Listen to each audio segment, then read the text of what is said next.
Hello good morning बच्चों, welcome back in NR maths classes. आज मैं आपको इस वीडियो में DAV class 8 maths chapter number 4 direct and inverse variation इसकी वर्कशीट नंबर 2 का question number 10th 11th and 12th complete कराने जा रही हूँ। और इन तीन क्वेश्चंस को कंप्लीट करते ही बेटा हमारी वर्कशीट नंबर 2 पूरी कंप्लीट हो जाएगी। ठीक है, तो चलिए देखते हैं क्वेश्चन नंबर 10 में क्या बोल रहे हैं। 6 pumps working together empty a tank in 28 minutes. 6 pump इकट्ठे काम करते हैं ताकि वो एक टैंक को खाली कर सकें। कितने मिनट में? 28 मिनट्स में। How long will it take to empty the tank if 4 such pumps are working together. अब कितना समय लगेगा उसी टैंक को खाली करने में अगर 4 जो पंप है वो इकट्ठे काम करे। पहले कितने पंप काम कर रहे हैं? 6 पंप। अब 6 पंप की जगह जब 6 पंप एक टैंक को खाली करते हैं तो उनको 28 मिनट्स लगते हैं। अब अगर 4 पंप सेम टैंक को खाली करेंगे तो उनको कितने मिनट्स लगेंगे ये आपको बताना है। तो यहाँ पर हमें दिया क्या हुआ है, पहले सबसे जो दिया होता है उसको लिख देते हैं। हमें यहाँ पर दिया हुआ है नंबर ऑफ पंप्स,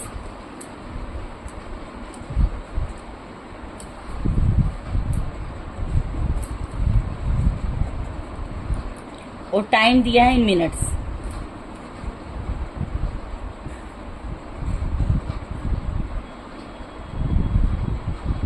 ठीक है, नंबर ऑफ पंप कितने दिए हैं? पहले 6 पंप दिए हुए हैं यहाँ पर, और टाइम कितना दिया है? 28 मिनट्स दिया हुआ है। अब अगर 4 पंप्स हो जाते हैं तो टाइम कितना लगेगा ये आपको बताना है। अब आप यहाँ पर ये देखो, नंबर ऑफ पंप्स जो है डिक्रीज हो गए, 6 थे 4 हो गए। अब आप सोचो, खुद से सोचो कि अगर 6 पंप हैं, ठीक है, 6 पंप हैं, वो एक टैंक को 28 मिनट में खाली करते हैं, तो अगर 4 पंप होंगे, अगर पंप की संख्या, पंप का नंबर जो डिक्रीज हो जाएगा तो मिनट्स तो इंक्रीज हो जाएंगे ना। क्योंकि जो 6 लोग, सपोज करो 6 लोग किसी काम को अगर 28 मिनट में करते हैं, आप इसको इस तरीके से भी ले सकते हो एग्जाम्पल को अपना समझने के लिए, तो 4 लोग क्या उस काम को उतने मिनट में कर लेंगे? क्योंकि 2 लोग कम भी तो हो गए, तो इसका मतलब वो काम जो है अब टाइम ज्यादा लगेगा। तो ये यहाँ पर जो भी मिनट्स आएंगे वो 28 मिनट से तो ज्यादा आएंगे, हमें पता लग गया। क्योंकि 28 मिनट से ज्यादा आएंगे कि इसलिए मेरा एरो ऊपर की तरफ जा रहा है, और एरो जब अपोजिट डायरेक्शन में होता है तो कौन सा हमारा होता है इसमें वेरिएशन? इनवर्स वेरिएशन होता है। इतनी चीजें क्लियर हो गई। अब मुझे यहाँ पर स्टेटमेंट लिखनी होती है, लेट करना होता है, तो मैं यहाँ पर क्या लिखूंगी? लेट टाइम टेकन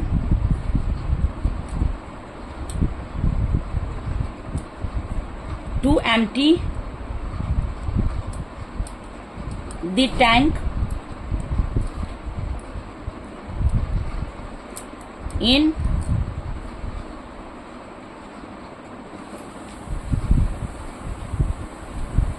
बाय आएगा यहाँ पर, bye 4 pumps.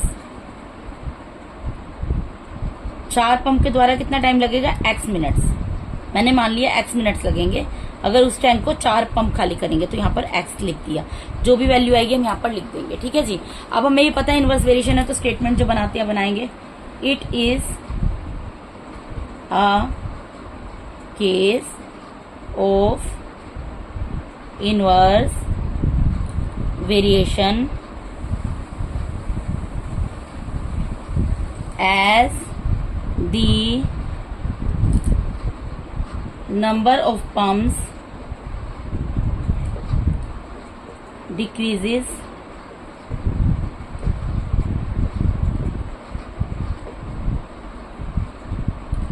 then time will increase. Therefore, x multiplied by y is equals to k, where k is constant. ठीक है जी। अब आप यहाँ पर ये देखो, x की वैल्यू क्या है यहाँ पर? 6 multiply by 28 is equals to, यहाँ पर क्या है? 4 multiply by x। 6 multiply by 28, 4 multiply by x। इसको मैं इधर लिख सकती हूँ, 4 मल्टीप्लाई बाय x इधर लिख दिया, इक्वल्स टू 6 मल्टीप्लाई बाय 28 लिख दिया। मुझे वैल्यू निकालनी है x की। x अपनी जगह पर एज इट इज रहेगा, equals to 6 multiply by 28 upon में 4 चला जाएगा। ठीक है, 4 1 4, 4 7 28, तो 6 मल्टीप्लाई बाय 7 आ गया, यानी कि 42 आ गया। 42 क्या निकला है? मिनट्स। तो लिख देंगे therefore the time taken to empty the tank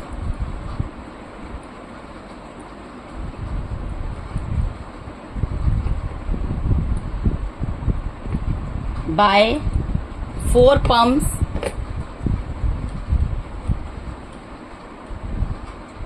जो एज्यूम करते हैं ना बेटा वही स्टेटमेंट लिख देते हैं, बस एक्स की जगह एक्स की वैल्यू आ जाएगी 42 मिनट्स।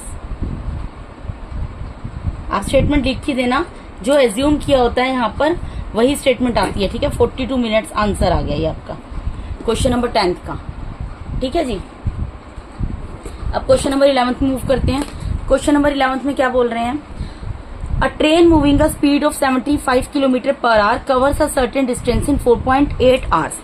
एक कोई ट्रेन है जो कि जिसकी स्पीड क्या है 75 किलोमीटर पर आवर, मतलब जो 1 घंटे में 75 किलोमीटर की स्पीड से चल रही है, वो अपना एक जो डिस्टेंस उसको कवर करना है वो 4.8 आवर्स में कंप्लीट कवर कर रही है। What should be the speed of the train to cover the same distance in 3 hours. अब अगर सेम डिस्टेंस है, जो डिस्टेंस उसने 4.8 आवर्स में कंप्लीट किया है, कवर अप किया है, अगर वही सेम डिस्टेंस उसको 3 आवर्स में कंप्लीट करना है, कवर अप करना है, तो ट्रेन की स्पीड कितनी होनी चाहिए ये आपको बताना है, ठीक है। तो हमें यहाँ पर क्या दिया हुआ, हमें एक तो स्पीड दी हुई है किलोमीटर पर आवर के हिसाब से, और हमें एक टाइम दिया हुआ है। पहले स्पीड कितनी थी 75 किलोमीटर पर आवर।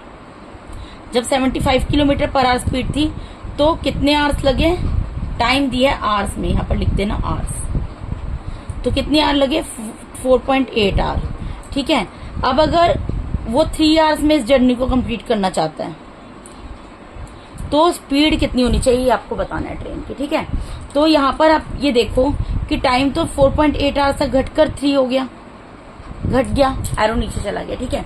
अब आप एक चीज सोचो कि अगर 4.8 आवर्स मतलब 4.8 आवर्स में उस पे स्पीड जो 75 किलोमीटर पर आवर थी, तो उसने अपना डिस्टेंस कैसे कवर अप किया, क्योंकि ट्रेन जो किस रफ्तार से चल रही थी वो 75 किलोमीटर प्रति घंटा चल रही थी, 75 किलोमीटर पर आवर चल रही थी, तब कहीं जाकर उसने 4.8 आवर्स में अपना डिस्टेंस जो कवर अप किया।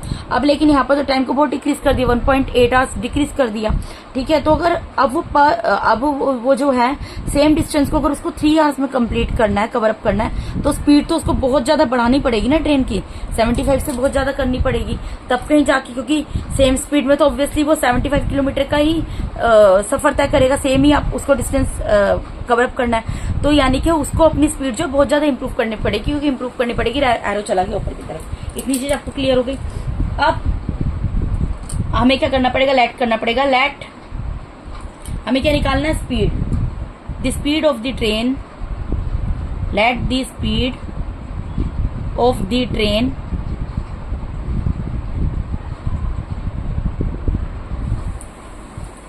to cover the same distance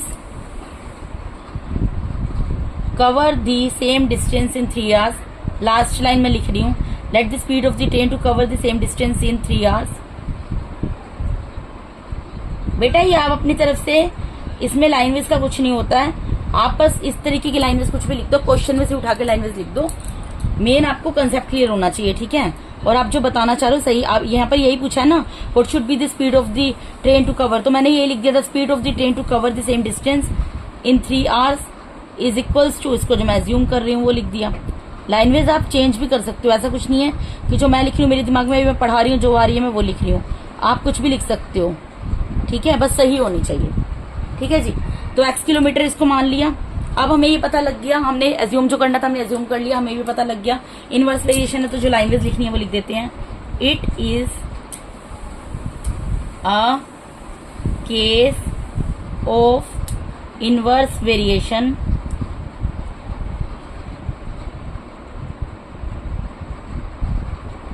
as the time decreases, time decrease हो रहा है ना, जो दोनों चीजें दी होती हैं वो पहले लिखते हैं, तो क्योंकि टाइम दोनों दिया हुआ तो टाइम को लिख दिया मैंने। टाइम क्या हो रहा है मुझे पता है 4.8 आवर्स था, 3 आवर्स हो रहा है, डिक्रीज हो रहा है, देन द स्पीड, अगर टाइम डिक्रीज हो रहा है तो स्पीड क्या होगी, स्पीड विल इंक्रीज, इनवर्स में तो इनवर्स का मतलब क्या होता है, इनवर्स का मतलब समझते हो, इनवर्स अपोजिट हो जाना, ठीक है।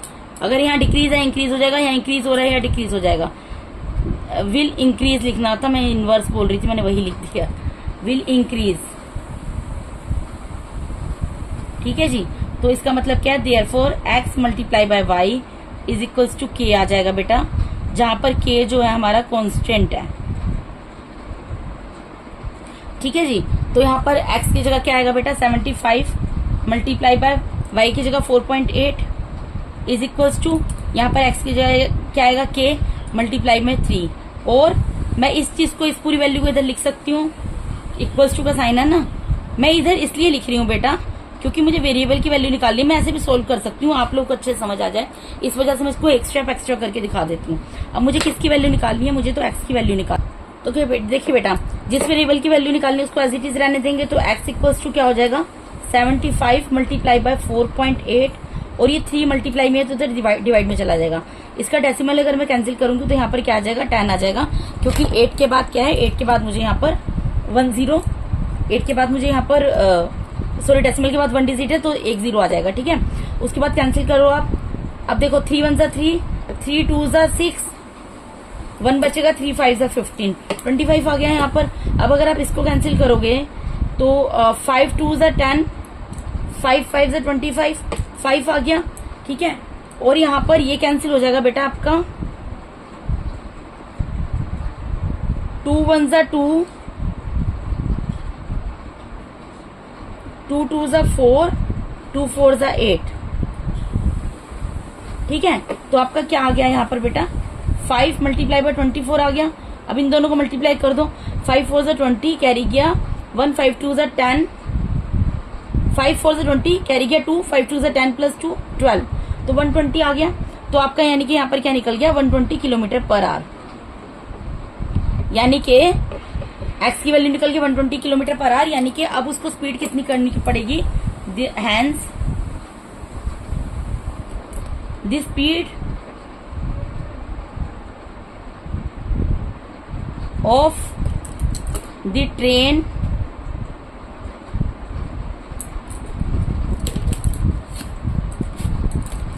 hence the speed of the train to cover the same distance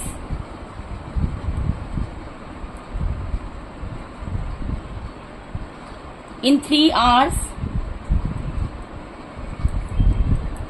is equals to 120 kilometre per our. मतलब कि वो ट्रेन जो कि एक पर्टिकुलर अपना जो स्पीड जो थी उसकी 75 किलोमीटर पर आवर थी, अब उसको वो इम्प्रूव करके कितनी करनी पड़ेगी, इंक्रीज करके 75 किलोमीटर पर आवर की जगह उसको कितना चलना पड़ेगा बेटा 120 किलोमीटर पर आवर चलना पड़ेगा, ठीक है। तो यहाँ पे मैं लिख देती हूँ x equals to 120 kilometre per hour, ठीक है बेटा। अब बेटा क्वेश्चन नंबर 12 स्टार्ट करते हैं। क्वेश्चन नंबर 12 में क्या बोल रहे हैं, a garrison of 120 man has provisions for 30 days, ठीक है। कोई हॉस्टल आप समझ लो, वहां पर जो है 120 मैन के लिए एक प्रोविजन है, कोई प्रावधान है 30 डेज का, ठीक है। At the end of 5 days, अब जब 30 डेज में से 5 डेज खत्म होते हैं, 30 डेज में से जब 5 डेज खत्म होते हैं, 5 मोर मैन ज्वाइन टर्म, तो उनको 5 लोग आकर और ज्वाइन कर लेते हैं, ठीक है। How many days can they sustain on the remaining provision, तो ये जो प्रोविजन है उसको वो कितने दिन तक चला सकते हैं ये आपको बताना है, ठीक है बेटा। तो ये आप कैसे बताएंगे, यहाँ पर आपको दिया क्या हुआ, यहाँ पर एक तो आपको नंबर ऑफ मैन दिया है, पहले जो दिया है वो लिख दोगे आप, नंबर ऑफ मैन दिया हुआ है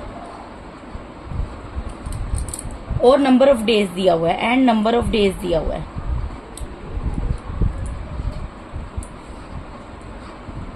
जो दिया हमने वो लिख लिया, ठीक है। इसके बाद नंबर ऑफ मैन कितने थे, यहाँ पर 120 मैन है, लेकिन जो 120 मैन जो हैं तो उसके बाद क्या है, a garrison of 120 man has provision for 30 days, 30 days का प्रोविजन है, लेकिन यहाँ पर अब कितने दिन का प्रोविजन बचा उनके लिए, 25 डेज का बचा। 25 कैसे आया, 30 डेज था ना, उसमें से 5 डेज को माइनस कर देंगे, ठीक है। 5 डेज को माइनस कर देंगे क्योंकि पहले के 5 डेज तो फिनिश हो गए, खत्म हो गए, ठीक है, at the end of 5 days, and कर दिया, उनको फिनिश कर दिया, ठीक है। तो यानी कि अब कितने बचे, 30 - 5 25 डेज बचे, यानी 120 मैन के लिए प्रोविजन कितने दिन का बचा, 25 डेज का बचा, कि 25 डेज तक इनको यहाँ पर खाना पीना जो कुछ भी है वो सब मिलेगा, ठीक है। अब उसके बाद बोल रहे हैं 5 मोर मैन ज्वाइन देम, मतलब इसके बाद क्या हुआ, 5 डेज के बाद 5 लोगों ने और आके ज्वाइन कर लिया, यानी कि 120 मैन की जगह कितने हो गए, 125 मैन हो गए। तो आपको ये बोल रहे हैं कि प्रोविजन जो है 125 मैन के लिए कितने दिन तक चलेगा, ये आपको बताना है। अब आप इसको एक एग्जांपल से इस तरीके से समझ सकते हैं, अगर आपके फैमिली के अंदर 2 फैमिली मेंबर हैं, ठीक है, और 2 फैमिली मेंबर हैं, अगर उसके बाद उसमें 2 लोग और आके ऐड हो जाते हैं, तो जो राशन है वो 2 लोगों के हिसाब से है, लेकिन अब उसको 4 लोग खाएंगे तो राशन क्या होगा, जल्दी कंप्लीट होगा, जल्दी फिनिश होगा। इसी तरीके से अब आप यहाँ पर ये देखो, नंबर ऑफ मैन पहले 120 थे, 125 हो गए, नंबर ऑफ मैन तो इंक्रीज हो गए, लेकिन प्रोविजन कितना चलेगा, कितने डेज तक चलेगा। अनाज जो है मेरे पास जो है 120 मैन के हिसाब से है, लेकिन आ गए खाने के लिए 125 मैन, तो ऑब्वियसली वो कम दिन चलेगा, तो डिक्रीज हो जाएगा, ठीक है। तो एरो नीचे चला जाएगा, इसका मतलब क्या है, ये हमारा इनवर्स वेरिएशन है, ठीक है। अब हमें क्या लिखना पड़ेगा, यहाँ पर हमें जो लेट करना है, हम क्या लेट करेंगे, let provision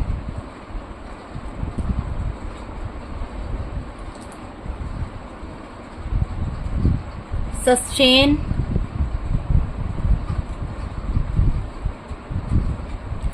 x number of days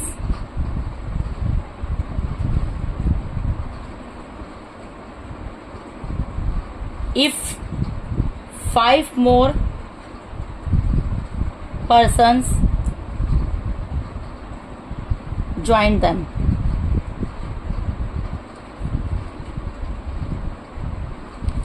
ठीक है, मैंने मान लिया कि प्रोविजन जो मेरा एक्स डेज चलेगा अगर 5 लोग और आ जाते हैं तो, ठीक है। मुझे निकालना है कि कितने दिन चलेगा।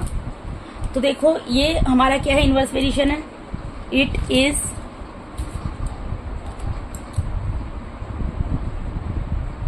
अ case of inverse variation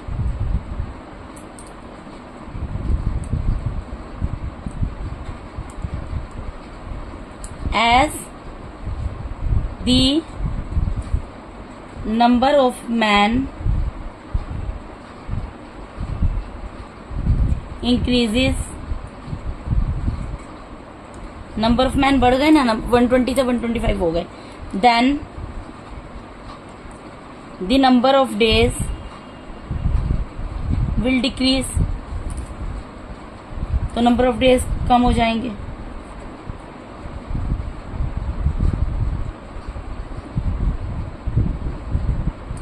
therefore यहाँ पर क्या होगा, x multiply by y is equals to k हो जाएगा, जहां पर k मेरा क्या है, कांस्टेंट है, ठीक है। अब x की वैल्यू क्या है यहाँ पर, 120 multiply by 25 equals to 125 multiply by x, और मैं इसको क्या लिख सकती हूँ, 125 multiply by x is equals to 120 multiply by 25, ये लिख सकती हूँ, ये लिख दिया। मुझे यहाँ पर x की वैल्यू निकालनी है, तो x अपनी जगह पर एज इट इज रहेगा, 120 मल्टीप्लाई बाय 25 डिवाइडेड बाय 125 चला जाएगा, 25 1 जा 25, 25 5 जा 125, 5 1 जा 5, 5 2 जा 10, 5 4 जा 20, तो 24 आ गया। यानी कि अब मेरा प्रोविजन कितने दिन चलेगा, अगर 120 मैन की जगह 125 मैन आ जाएंगे, तो जो प्रोविजन 25 डेज चल रहा था, अब कितने दिन चलेगा, 24 डेज चलेगा। तो यहाँ पे लिख देंगे hence provision sustain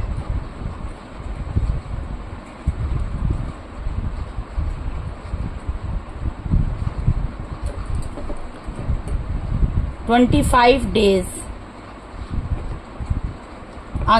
24 days, hence provision sustain 24 days if 5 more men join them। मैंने खाली इतना लिख दिया, ठीक है। तो बेटा इसके साथ ही मैंने आज आपको इस वीडियो में DAV class 8 maths chapter number 4 direct and inverse variation उसके वर्कशीट नंबर 2 का क्वेश्चन नंबर 10 11 12 कंप्लीट करा दिया। अगर आप मेरे चैनल पे नए हैं तो काइंडली मेरे चैनल को सब्सक्राइब कीजिए। अगर आप लोगों को मेरा टीचिंग मेथड अच्छा लगता है तो मेरे वीडियोस को ज्यादा से ज्यादा लाइक कीजिए और अपने फ्रेंड्स के साथ शेयर कीजिए। अगर अभी तक आप लोगों ने बेल आइकन को प्रेस नहीं किया तो काइंडली बेल आइकन को प्रेस कर दीजिए ताकि मेरे आने वाले वीडियोस का नोटिफिकेशन आप लोगों को टाइम टू टाइम मिलता रहे। Once again thank you so much for watching my YouTube videos बेटा। Thank you so much. God bless all of you. Thank you so much.